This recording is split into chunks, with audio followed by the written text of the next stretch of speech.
How to fix drive backup not working on Android. So if you're having issues backing up your data on your Android device inside of Google Drive, the first thing that you can do in these situations is try to clear out the application cache. So what you can just do is tap and hold the app, head over to this eye icon.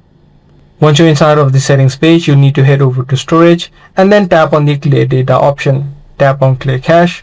And once you complete this first step, try to see if you can now back up your data. If you're still having issues with it, what you can try out is look for new updates available. So just head over to the Play Store, search for Google Drive, and if you do see new updates available, make sure you tap on the update button. Updating applications helps to solve any sort of bugs which might be causing the issue.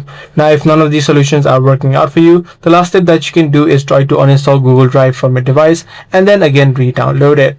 Also try to restart your phone, because also due to some sort of glitches, you might be having the backup issue. So once you complete these few steps, you should be able to resume or continue the backup on the Google Drive.